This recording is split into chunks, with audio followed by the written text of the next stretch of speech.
আসসালামু আলাইকুম ভিউয়ার্স, আপনারা কেমন আছেন? আল্লাহর অশেষ রহমতে আমরা ভালো আছি। রিমনা হোমস্টাইল ফুড ব্লগে আপনাদেরকে অনেক অনেক শুভেচ্ছা এবং স্বাগত।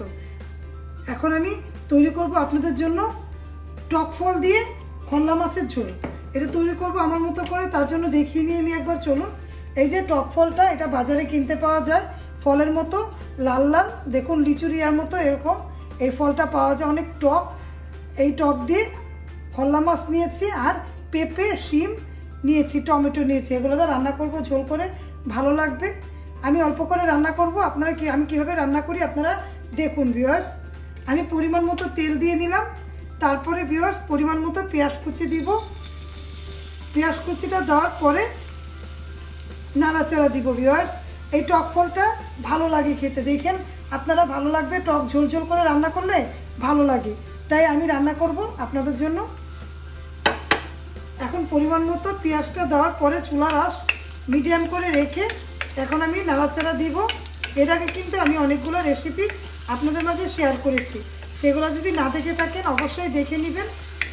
ভালো লাগলে লাইক কমেন্ট দিয়ে দেখবেন ভিউয়ার্স। আমি কিন্তু অনেকগুলো রান্না আপনাদের মাঝে শেয়ার করেছি, সেগুলো যদি না দেখে থাকেন অবশ্যই দেখে নেবেন, ভালো লাগবে। ভালো লাগলে প্রিয়জনদের মাঝে ছড়িয়ে দিবেন। এই ব্লগ, এই রান্নার পাশাপাশি কিন্তু ভিডি রিমনা ব্লগ নামে কিন্তু আমার একটা চ্যানেল আছে, চাইলে ওটাতে একটু ঘুরে আসবেন।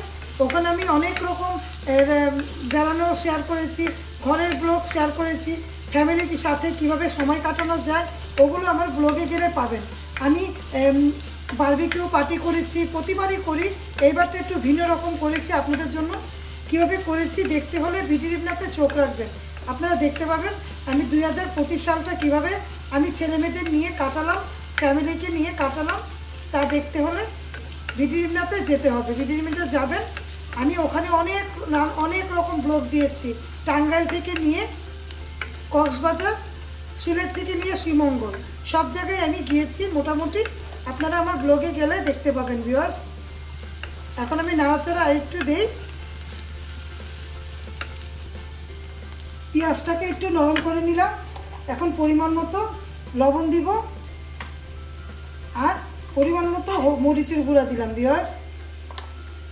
রান্নাটা একটু ঝোল ঝোল হবে, ভালো লাগবে। সবজি যদি আরও দিতে চান দিয়ে দিবেন। আমি পরিমাণ মতো হলুদের গুঁড়া দিলাম, দিয়ে আমি এখন ভালো মতো করে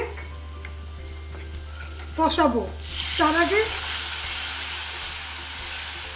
একটু পানি দিলাম, এখন ভালো মতো করে কষাবো। তার আগে আমি যে টক ফলের কথা বলেছি, এই টক ফলটা আপনাদের দেখিয়ে দিই।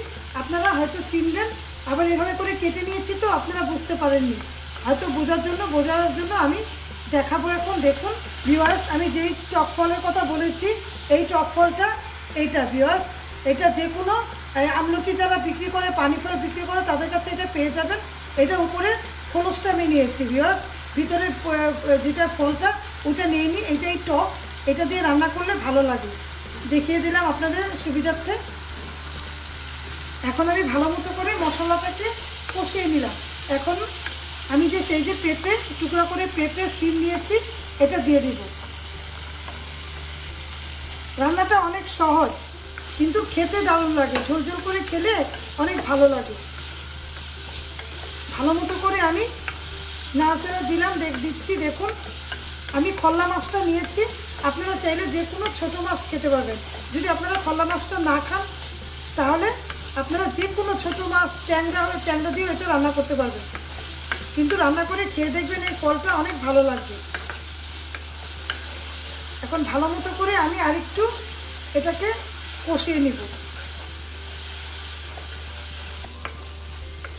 ভালো মতো করে মশলাটা কষিয়ে এখন আমি পরিমাণ মতো পানি দিব, কারণ পানিটা দিলাম পেঁপেটা আর শিমটা সিদ্ধ হওয়ার জন্য। পানিটা দিয়ে এখন ঢাকা দিয়ে দিব, চুলাটা ঢাকা দিয়ে আমি 5 মিনিট পরে আসব ভিউয়ার্স। আমি 5-6 মিনিট পরে চলে আসলাম। দেখুন পেঁপেটা শিমটা দেখার জন্য, পেঁপেটা শিমটা গলে গিয়েছে। চুলার আঁচ একটু বাড়িয়ে দিব, বাড়িয়ে দিয়ে এখন আমি সেই যে টক ফলটা এটা দিয়ে দিব ভিউয়ার্স। আর এই মাছটাও দিয়ে দিলাম, আর টমেটো, কয়েক পিস টমেটো নিয়েছে, এটাও দিয়ে দিব। এভাবে করে নাড়াচাড়া দিব। রান্নাটা কিন্তু অনেক সহজ, কিন্তু খেতে দারুণ। আর সাথে কাঁচামরিচগুলোও দিব ভিউয়ার্স। দিয়ে হালকা হালকা 3 থেকে 4 মিনিট থেমে থেমে নাড়া দিব ভিউয়ার্স।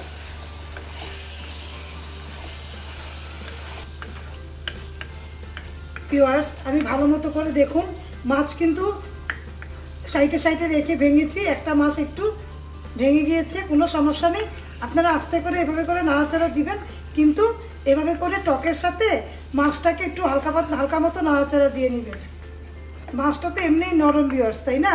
এখন আমি পরিমাণ মতো পানি দিব। সব কিছু কষানো হয়ে গিয়েছে। এটা কি টক জাতীয় আমরা খাই না, ওই রকম করে দেখুন এই রান্নাটা করে খাবেন। এখন আমি এভাবে করে দেখলাম, দিলাম, লবণ টবণ সব হয়েছে। এখন আমি ঢাকা দিয়ে 5 মিনিট পরে আমি আসবো ভিউয়ার্স। চুলার আঁচ বাড়িয়ে রাখবো ভিউয়ার্স। আমি 5 মিনিট পরে চলে আসলাম। আমার খল্লা মাছের ঝোলটা টক দিয়ে রান্নাটা দেখার জন্য দেখুন, আমি এরকমই ঝোল রাখবো। ঝোল হলে একটা ডালের মতো করে খেলে ভালো লাগে, তাই আমি যেরকম রান্না করি সেরকমই দেখাই। আমি কিন্তু অনেক রকম রান্না আপনাদের মাঝে শেয়ার করেছি, মিষ্টি ঝাল সব কিছু, চাইনিজ আইটেম থেকে নিয়ে কাচ্চি বিরিয়ানিও দেখিয়েছি, আপনারা চাইলে দেখে নিন। মিষ্টি আইটেম, পিঠা থেকে নিয়ে সব কিছু, হালুয়া, পিঠা থেকে নিয়ে হালুয়া সব কিছুই দেখিয়েছি। দেখুন তরকারি ঝোলটা এরকম হবে। আর টমেটো দিয়েছি, টক টমেটো, আবার টক ফলটাও দিয়েছি। আর এই মাছটাও ছোটো মাছ লাগবে, এটার মধ্যে যত কিছুই করেন এরকম ছোটো মাছ লাগবে। ছোটো মাছ না হলে এই ঝোলটা ভালো লাগবে না। আমি এরকম করে তরকারিটা রান্না করলাম আমার মতো করে। দেখুন সেই যে আমি টক ফল কয়েকটা দিয়েছিলাম, রেখেছি, কয়েকটা রেখে দিয়েছি। এটা উপর দিয়ে একটু দিয়ে দিব জাস্ট দেখতে সৌন্দর্যের জন্য। আগে তো দিয়েছি, গলে গিয়েছে, আর এখন আর একটু দিব। তারপর আমি ধনেপাতা কুচি দিয়ে নামিয়ে ফেলবো ভিউয়ার্স। টক ফল দিয়ে খল্লা মাছের ঝোল। তাহলে পরিবেশন করে দেখাই। তো ভিউয়ার্স রেডি করে নিয়ে আসলাম টক ফল দিয়ে খল্লা মাছের ঝোল। এটা মাছটা কোনো ফ্যাক্টর না ভিউয়ার্স, সুন্দর করে ধোয়া উঠছে। এটা সবজি দিয়ে এরকম টক ফল খেলে একেবারে ঝোলের মতো করে ভাত খেলে অনেক ভালো লাগে। শীতের সময় ধোয়া উঠানো, অবশ্যই রান্না করবেন, খাবেন, আর আমাকে কমেন্ট করে জানাবেন কেমন হলো। তাহলে আজকের মতো বিদায়, আল্লাহ হাফেজ, আসসালামু আলাইকুম।